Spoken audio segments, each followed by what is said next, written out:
Alors bonjour les amis, aujourd'hui composition 70 du 2 juin 2026, l'ouverture aux autres empêche l'obstination. Alors là aussi encore on va envoyer plutôt du lourd sur le milieu professionnel mais aussi sur des thèmes de la société et puis on va euh, répondre, attaquer un peu le wokisme, en tout cas moi ce que j'en critique, voilà.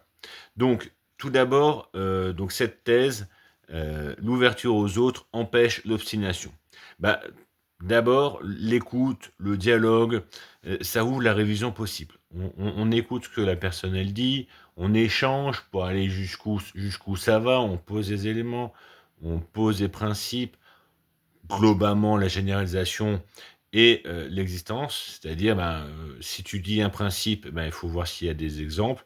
Si tu poses des exemples, bon, par exemple l'insécurité, on va essayer d'établir donc des règles. Alors, l'écoute, donc il y a une plasticité intellectuelle à avoir, une souplesse intellectuelle. Bon, la question, par exemple, du dialogue interculturel est assez difficile à poser parce qu'on ne peut pas faire de statistiques à dimension culturelle en France. Bon, comme on n'a pas de données légalement, sous principe de respect, on est coincé, par exemple, pour définir si dans nos prisons, quelle est la possibilité, quelle est la représentativité de chaque culture. Et est-ce une discrimination au jugement ou au contraire quelque chose de significatif sur le problème d'intégration de notre pays. Alors voilà, ça c'est, on pose un peu les choses. Il y a une capacité dans cette ouverture à intégrer la nouveauté. Donc on va poser des arguments, c'est exactement sortir de la diabolisation d'un côté et de l'autre. Et cette intégration de nouveautés nous permet de renouveler ce qu'on appelle le paysage mental et le paysage idéologique. Hein. Le paysage mental, les shorts sont là-dessus, c'est tout ce à quoi nous on est sensible. Moi je suis très sensible à mes racines, je suis très sensible à un bien-être ensemble, une culture française et une façon d'appartenir à un groupe, donc l'identité. Et puis une idéologie, tout ce que l'on s'approprie comme étant personnel, qu'est-ce qui me concerne tout spécialement. Je suis catholique pratiquant, néanmoins je reste ouvert aux autres courants du catholicisme, mais aussi à d'autres religions, à l'islam, au judaïsme, au bouddhisme, enfin tout ce qui ne détruit pas et qui ne tue pas. Alors, ça reste des choses qui sont comme ça. Et puis ça va arriver sur l'antithèse. Il y a des choses inadmissibles qu'on ne peut tolérer, sans arriver sur des confusions, mais on arrive à un moment donné, le relativisme devient dangereux. On arrive à une forme de confusion morale, à un effacement des repères, on ne sait plus de quoi on parle, de qui on parle et on a fait tomber un certain nombre de barrières. C'est un peu la chose qui pour moi, m'est arrivée au moment du mariage pour tous, où j'ai posé pas mal de choses, et puis on m'a dit que j'empêchais les gens de s'aimer. Et donc, on m'a attribué ces pensées-là jusqu'au moment où l'affaire Pénicaud est arrivée, et on s'est rendu compte que cette barrière de mœurs qu'on faisait bouger au moment du mariage pour tous avait un rôle. Et ce rôle, c'est bien de dire ce que a fait le mari Pénicaud, c'est inacceptable. Et donc, certains disaient, non, la barrière de mœurs, c'est inutile, on peut la faire sauter, on accepte tout, et puis c'est la fête. Non, elle est là aussi pour poser ce genre de choses. Donc cette barrière de mœurs est une utilité. Et j'avais défendu ça sur le terme du consentement et de la non-violence. Et on m'avait répondu que j'ai été homophobe à cause de ça. Aujourd'hui, je laisse ces personnes-là traiter l'affaire Pénicaud en disant est-ce que la barrière de mœurs est utile ou pas. On va me dire c'est évident, mais à l'époque ça l'était pas. Donc c'est un sujet, et c'est le même sujet par rapport aux voleurs de pommes. Pour moi, c'est inacceptable. On peut dire, non, mais c'est pas grave, machin, c'est du relativisme et tout. Non, tu voles, tu voles. Tu voles une pomme en supermarché, t'es un voleur, il faut pas faire ça. Et ceux qui en sont choqués, je leur dis, donnez aux mendiants. Faites l'aumône. Car mendier, ça reste honnête.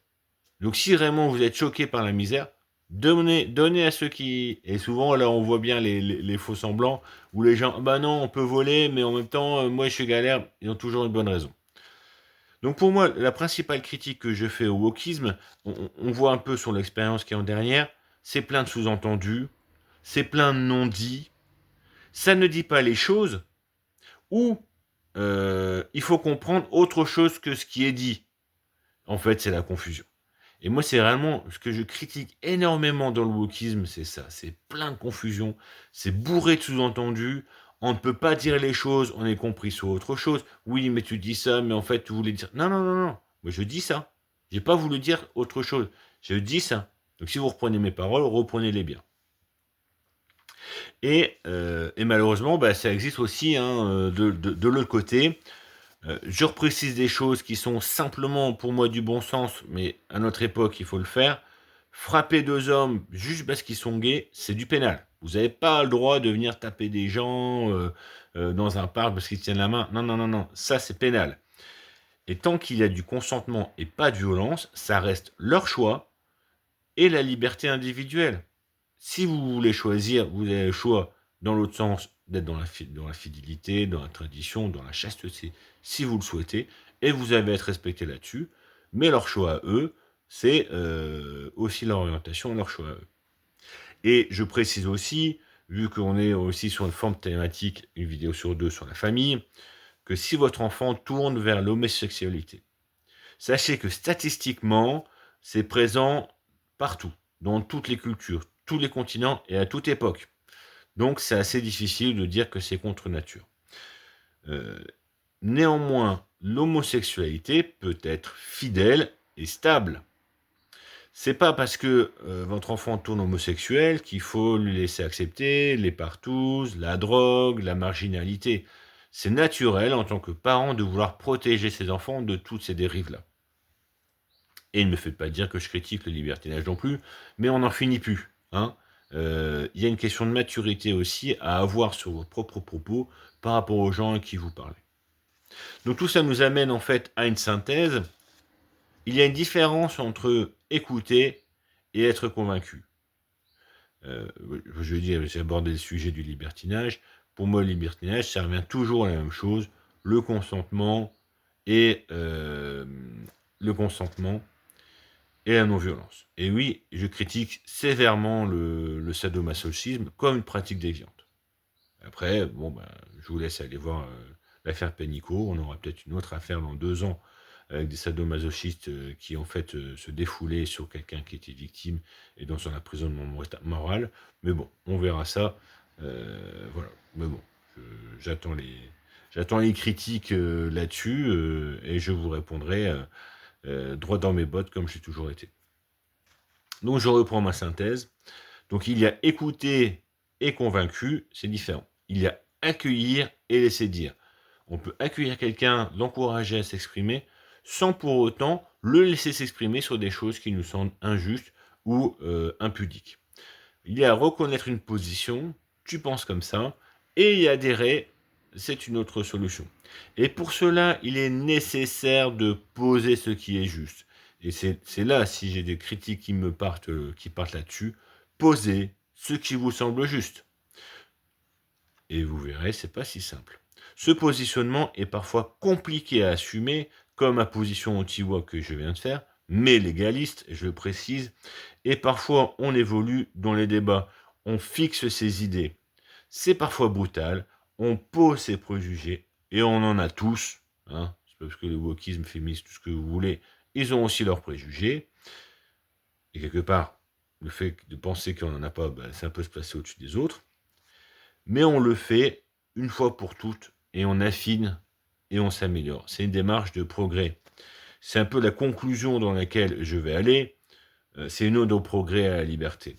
Une démocratie défend les minorités. Et dans ce sens, la communauté LGBT s'est inscrite là-dessus. Elle a été une minorité, elle a fait revendiquer ses droits à ce niveau-là. Et il monte en ce moment d'autres revendications de la communauté musulmane.